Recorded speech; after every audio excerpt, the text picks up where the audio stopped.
goal number 1 is quit the shop. I'm dead excited about that. I mean, I don't want to sound ungrateful.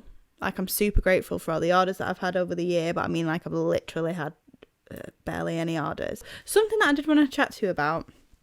So I think I said last podcast episode that I've not really got any orders, and like I've got all this stock and all these products that I'm like, I've just kind of sat on, not really doing anything with them. So I've put on a 50% off sale, and that's going to run up until the end of January. Anything that's left is either going to be donated or sold in bulk to shops. Since I've put everything at 50% off, the amount of orders I'm getting is incredible. Like, oh my God. But then I'm kind of offended. I'm like, why not buying it at full price? Obviously, if you have bought it on sale, it's great. Like, thank you so much. I'm very grateful. But also it makes you think, like, was I pricing my products too high? No. People love a bargain. Let's say you were selling a mug at £10. Yeah. And then you made it £5 and said 50% off. Or let's put it in a different way. Let's say you were selling a mug at £20 and then you put it 50% off at £10. Yeah. You'd still get the same amount. You would. People aren't going to be buying it because it's a £5. People are going to be buying it because it's 50% off and they think they're getting a deal. Probably. And they're thinking, oh, for Christmas, let me just get something that's on sale. This is amazing. Yeah. Like, I think it's the psychology. Probably, yeah. But I was thinking about, I think I was like proper deep in it the other night. I was like, why are people now buying it? Now it's on sale. But that's probably it. It is probably the psychology behind it. But yeah, no, like, because I think when I'm looking at the sales and the money coming out, I'm like, oh, it could have been double that. But then it's like, yeah, but also I've been sat on this stock for a year. So yeah, this is better than nothing. Yeah, it's amazing either way, for sure. Yeah. But yeah, no, so I'm shutting the shop and hopefully I'll have more time to work on projects like this, other projects, and try and just grow my portfolio and have more time to work on myself as well. Yeah. Because the issue is all of the stock that I've got is at the studio, and if I get an order in of just one, so if I've got all of my laptop and my iPad at home and I get an order in, I have to go to the studio. So I'm sat at the studio then. And it takes me an hour and a half to walk there. I've gone to the studio for an hour and a half for one order. That's like a £10 order. Because I can get work done there, but if you were only planning on working from home that day, yeah, exactly. Do you know what I mean? So I'm kind of happy because I also have another shop on Etsy that sells jewelry, and I'm also shutting that one. So I'm completely taking away the sending, because also the post office is really like, the prices are going up and like things sending it to different places is getting a bit wild. So once that's settled down, I might look at it again potentially next year, the year after, whenever, if I want to do that. But I'm hoping that I don't have to. I hope I'm just do client work because I enjoy it. Yeah. And deliverables are instant then as well, aren't they? So it's not like, because the amount of stuff that I've had that people have messaged me being like, a lot more over the past couple of months, being like, my order hasn't arrived, or this has happened and that's happened, and I don't have the time to chase it up. Do you know what I mean? Yeah. And if I've got like a cram-packed day of client work and I'm getting emails about orders, I just don't have the time, because then I feel awful for not replying like instantly, which then most places say 2 to 5 working days. 24 hours. Exactly. The minimum, yeah. What's your work goal number 1? So my first work goal is to do more murals. And I'm going to put window displays in that bracket as well. Yeah.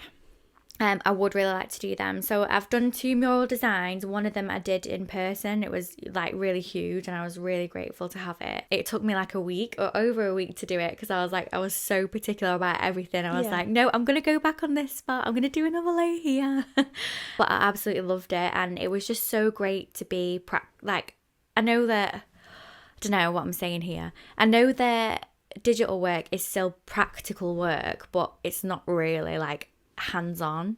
Yeah, I know what you mean. Yeah. And it was amazing to be hands-on, and you know, a textured material. Yeah, and there was a lady who was working on, she was the plumber or joiner. She was like building the shower and that room next to me. So like we were having a chat, and it was just like, I was like, oh my God, I've got a work friend. Yeah. It was so good. And, you know, it was just really nice to be out there and doing it. And I really want to do more stuff like that, especially, you know, because obviously I work for myself, like we know, sitting in all day. It's not good. I want to get out there and be more social anyway. So why not do that? Exactly. I would really love to do that. Yeah. Well, that's one of mine, actually. Yeah, love it. I want to get back to the roots of my painting. I used to paint. I made when I was in college. I made this like 6 foot by 10 foot big painting. But I'd love to do something like on a wall or on like windows and stuff. I want to kind of do stuff out and about and out of the office and kind of like do things, because obviously like all the art that I make is for either other clients or for my Instagram, and obviously the only way that you're going to see it is if you follow me on Instagram. Yeah. So I want my work to be out there so other people can see my work, rather than like if they don't have social media or something like that. But I do think that the market is so saturated at the minute for mural artists and window displays that it is hard. So I've tried to contact some companies and stuff, being like, hi, like I'd like to do it for like a reduced rate of like paying me just for the design or like paying me just for the materials and stuff. And they're like, hi, yeah, this sounds great, but we already do have a window artist that we've been using for a few years, so it's kind of like that. But because art is getting so like, obviously art's always been big, but I mean like commercially, like in windows and stuff like that, people are starting to appreciate art more. I remember when I was younger, the only art that you went to see is kind of in galleries, whereas now art is, we're surrounded, especially being in Manchester, we're surrounded by art and murals and stuff like that. So it is hard. So if anybody listening to this wants to hire me, same as well. We'll do it together. We'll both do it together. Let's do a collab. Together. So if you're looking for a window display doing, holler at us, whether it be commercial or just in your house. Yeah, we'll do it together. If you want a really funky living room window, we'll do it. So we'll both come together, 2 for 1. I tell you what, do a package. Yeah, use you the window, I'll do the wall. Yeah, fantastic. Someone just give us an house. Yeah. Let's my get some God. experience that way. Someone give us an house. I mean, I'm not asking for much, you know what I mean? I would love to do a renovate. Like, I follow so many accounts online that renovate the houses. Oh my God, there's one that's called on the walls. There's one that's called The House That Colour Built, and it's insane. Pastel colours all around the front of the house, everywhere, the sofa. Oh my God, everything. It's all clashing. It's beautiful. I love clashing houses. I love it. Yeah. Max is like, because obviously like we've spoken about moving out and like kind of like what vibe we've got, and we do speak about the future quite a lot. We just don't act upon it. But yeah, no, I was like, oh my God, like I can't wait. Like I want like clashing walls and clashing prints. I want like I want a black room. So like I want the living room to be black, and I want like neon signs on the walls, and like I want like leopard print and leather, but then I want like the kitchen to be like bright and airy, and I want like the I just want every room to have a different vibe. And I want it just to be so colourful. And Max is like, oh, I like minimalism. And I was like, we're not even on the same page, not even in the same book. We're completely on different books on different shelves, but we will probably compromise. That's my spit. I haven't even took a sip of my drink yet. Sorry, you're gonna have to say that again, because I really took over that. Hold on.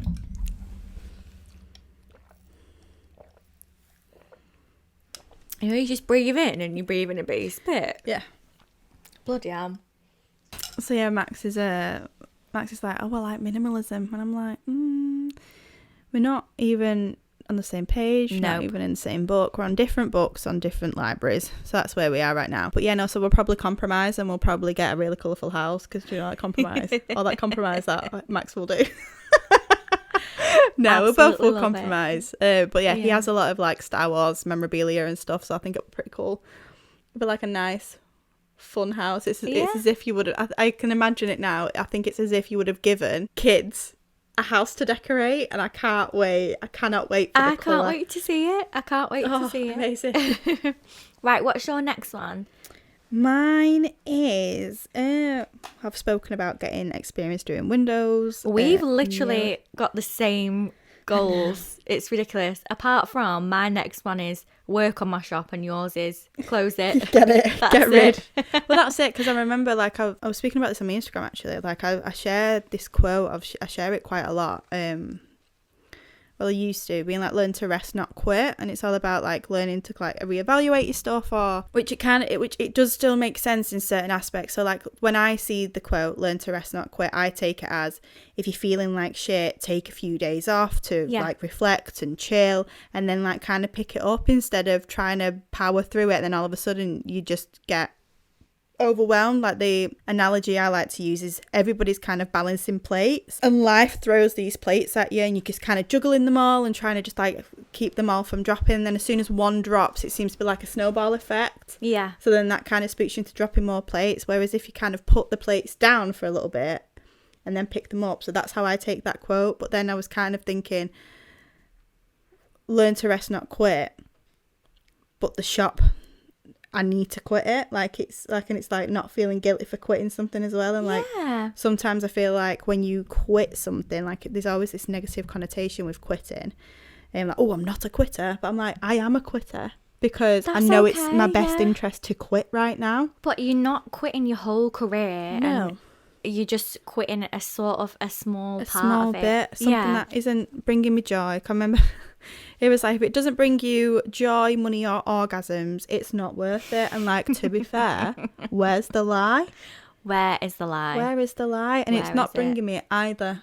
Either or.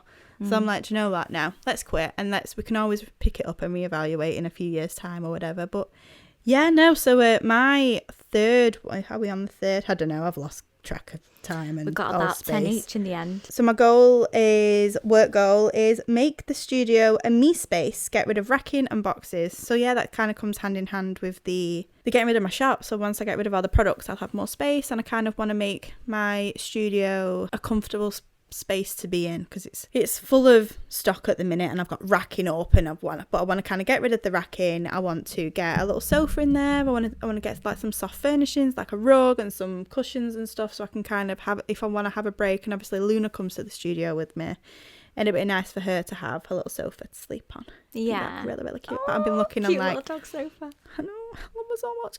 I've been looking on Facebook Marketplace for stuff like that, but they're all massive, and I've not really got a big space, so I might have to go on like IKEA or something and get like a really small something for dead cheap, because it's for the studio. I don't want to spend a lot of money.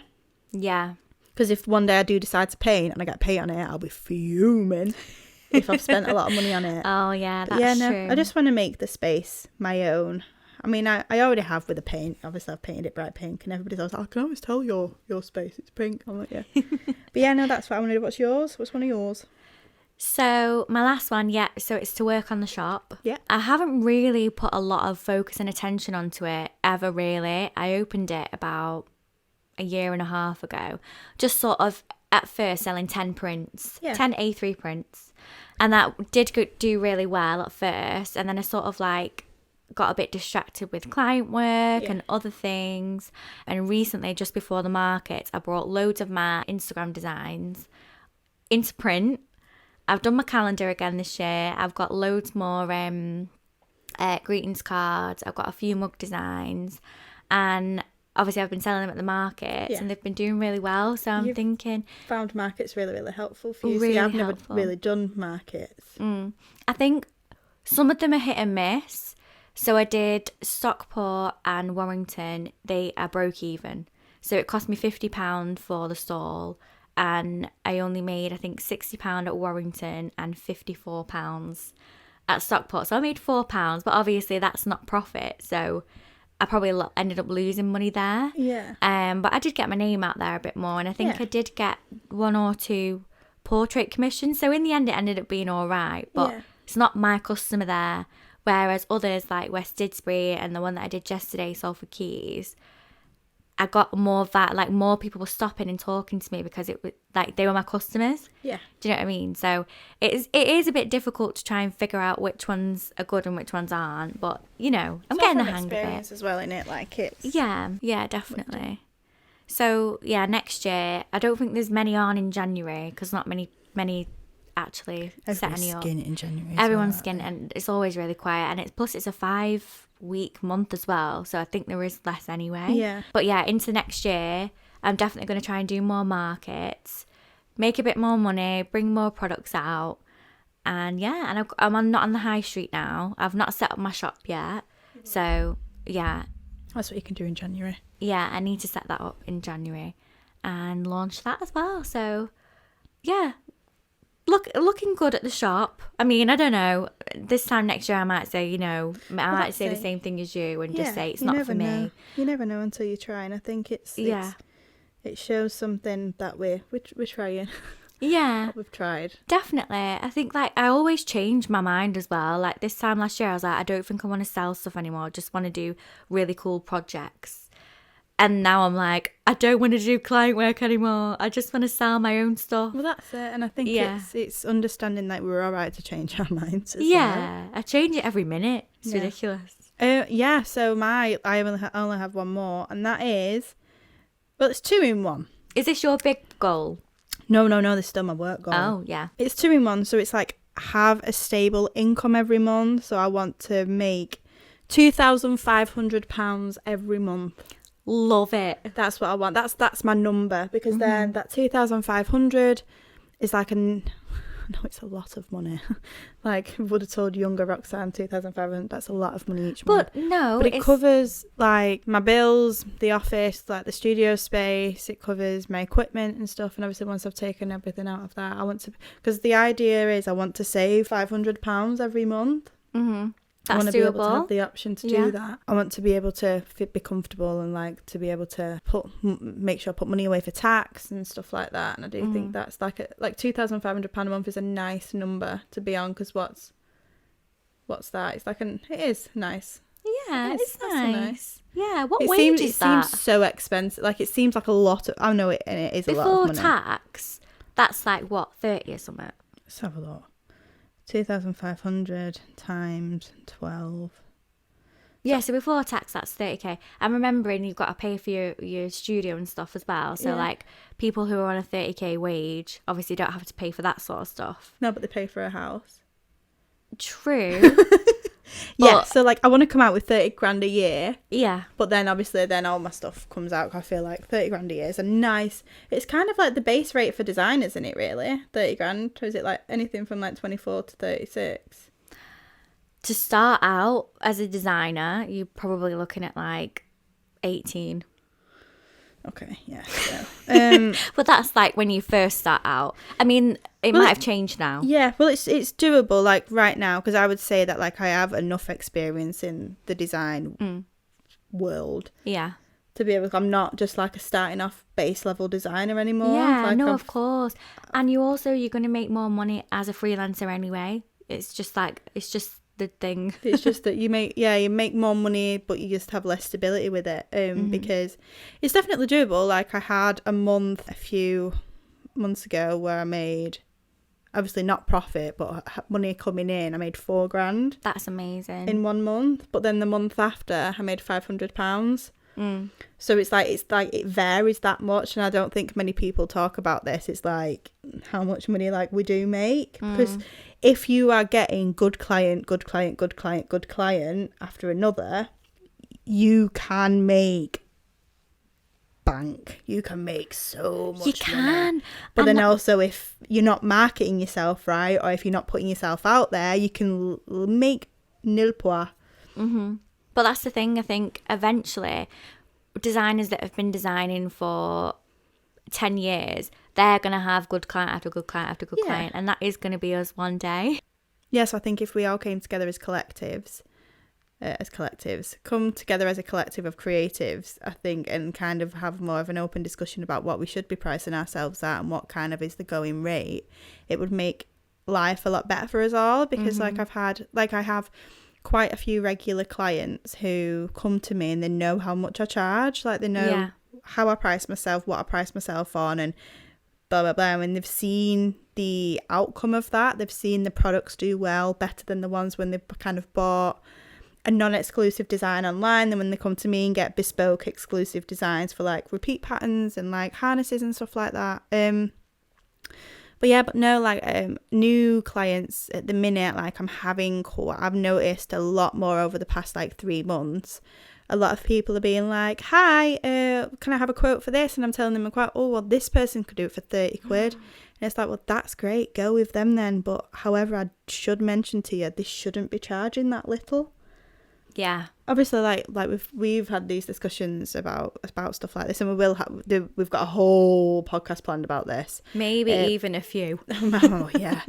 But like, it's all down to, I understand it's all down to you on what you charge and what you do, and like you can charge thingy, but make the client aware that the going rate is X, Y, and Z. And I know that not everybody will be able to afford my prices, and there's people who price way more than what I do. Mm-hmm.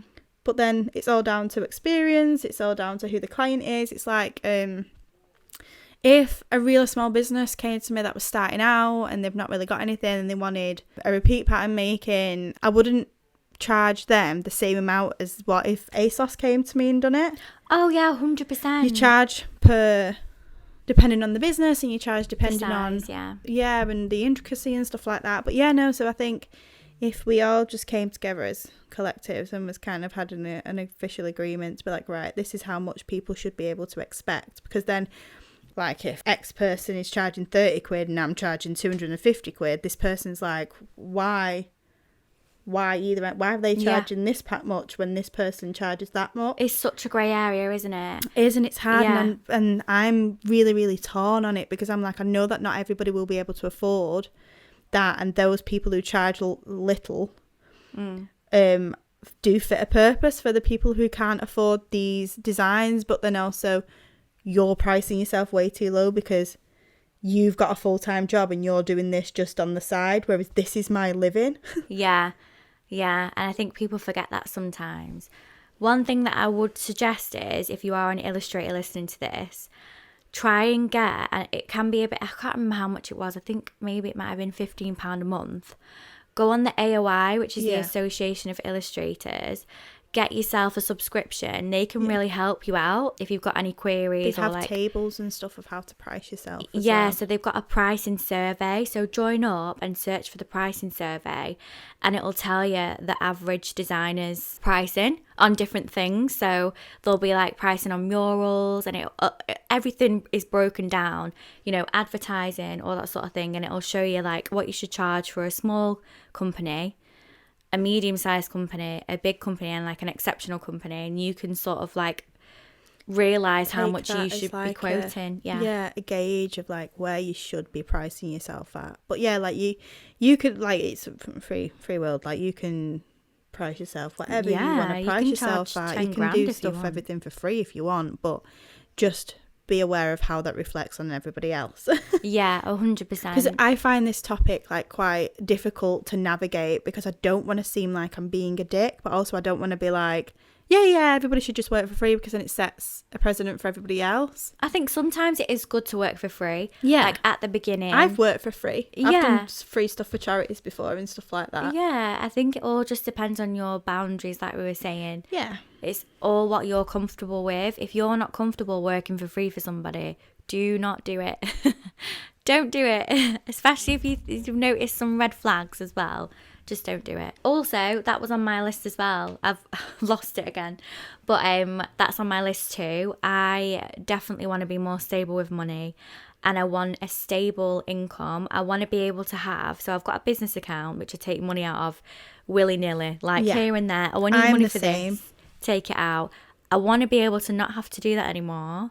I want a big enough pot of money there, and take out, let's say for example, £2,000 a month, direct debit, and I just don't have to worry about anything else. That would be absolutely ideal for me. Yeah. That's what I want. That's it. That's it. I just want some stability, I think. Yeah. That's it. I think most people who are self-employed just ask for that. That's all I want. Yeah, I just want to know what's coming in. Yeah. And if I know that I've got enough in my business account to give myself, for example, I'm not saying it will be, but for example, £2,000 a month, that would be amazing, because I know then, right, next month I'll get that instead of this month, because I know I'm going to get it. Does that make sense? Yeah. I can't remember there's a certain way that a lot of like money coaches, financial coaches do. I think it's like a third of the money that you bring in goes to you, a third goes to the business, and then out of that third, 1% goes into a part of that profit, so that kind of just builds up and you don't touch that. Another part goes for tax, and another part goes for this. Well, that's it. That's something that like I did my tax return in quite a while ago now, actually. So everybody kind of does it at the end of the year, but I make sure that I do mine early. Because I did mine early. Stress it enough. It's so stressful. And like last year, I didn't make enough money to go over the tax threshold. Me neither. Whereas this year I probably will. Yeah. So I only had to pay national insurance, but I got that letter through and I'm thinking, right, this time next year I'll get one through and I'll have to pay tax, but I need to have that money saved, which is very, very hard when you skin it. You're like, oh, I'll just dip into it here and dip into it there, because now I have none of my tax money left. But at least if you do your tax return in April, at least you've got until the following January. So if you know you owe them $3,000, you could potentially save that. Yeah, I have an accountant now, and she kind of keeps it updated and be like, right, yeah, this is how much you need. It's on the spreadsheet and stuff. We're doing a proper tangent there. I know. We'll do full episodes on money and stuff like that. It's something that we quite enjoy talking about, and I'm interested to see what the people do. If you are listening to this and you are like a money coach or a money manifestation person, we'd love to have you on. Yeah, give me tips on how to manifest money, because I need them. Yeah. If you know somebody, send them this podcast episode and be like, these girls need you. Yep, 100%. Amazing. Yeah. So my big goal. Dun, dun, dun, dun. Da, da. My big goal is I want to work for a big client, like a huge client, like a multi-million pound company. Can I just say, you don't want to, you are. No, I am going to. I am. Next year I'm going to work for a massive client, and it's going to be a really big job because they're going to want lots and lots of work off me, and it's going to be amazing. It's going to be good for my bank balance. It's going to be good for my brain. It's going to be good for my exposure. It's going to be amazing, because I've been asked. Well, this is it. This is the issue. I've been asked by a few decent sized companies to do work, and then they've gone and decided to work with someone who is free. That really annoys me. Yeah. I've had the same thing with a big company, and it's just It's fair disappointing. enough. Like from a business side, I get it, but then also You can it's so afford it. annoying because I'm like, I can't compete with that because I'm charging you and this person is doing it for free. I can't compete with that Yeah. because I'm not doing, because it was quite a big job they wanted. I'm not blocking out a whole month for nothing. So someone did a whole month's worth of work for free? Practically. Oh, God. Yeah, but I can't to stand each that, their own. sorry. But yeah, you're not mincing your words, are you? Oh, I can't stand it. What do you mean? Have you never heard that saying before? You're not mincing your words. No. It's kind of, you're not stuttering, like, oh, she didn't stutter, like you said what you said. Oh, yeah. I think it's a northern thing, mincing words. Must But yeah, be. no, I'm gonna work for a big company, and they're gonna appreciate everything I do for them. They are, and it's going to be amazing. It's going to be absolutely amazing. So for me, like I said earlier, my big goal is money. Eventually, I think I did mention it on the last podcast, I am going to be living in Australia. In 5 years' time, I'm going to be on that beach, looking at my beach house. No, maybe not. But yeah, me, George and the cat, we're going to be strolling down the beach. Yep. Mando's going to have his little lead on. I mean, I'm saying, I'm not happy about it because, like, you're going to leave me, but cool. It'll be very far in the future. But yeah, we're going to be there, and I'll need to start saving so that we can start the process, because I think the process is going to be really long. I want $5,000 by the end of the year saved. That would be amazing. By the end of 2022. I was like, $5,000 in 3 weeks. You've got 2 weeks. 2 weeks. Yeah, so I want that much by the end of the year, and I think that's probably doable, depending on how well I am with my money. Okay. But that's my goal, because it's going to cost $3,000 to take the cat over on his own. Yeah, it is expensive. Yeah. So yeah, I need that. I need the money for the immigration agent, etc., etc. So that would be really good. I would love that. That's my main goal. I'm manifesting it now. $5,000. Come to me. What's that song called? Ching, ching, ching goes the money tree. And every time I ching, the song comes to me. Something like that. Ching, ching, ching. Yeah, I saved that in my drafts, and I got loads of work for the next week, and then it all fell through. And I think it all fell through. That. Yeah, I think it all fell through because I was like, oh my God, I've manifested it. Oh, it works. So the universe were like, yeah, you being too big of a Too big of a big head. Too big of a big head.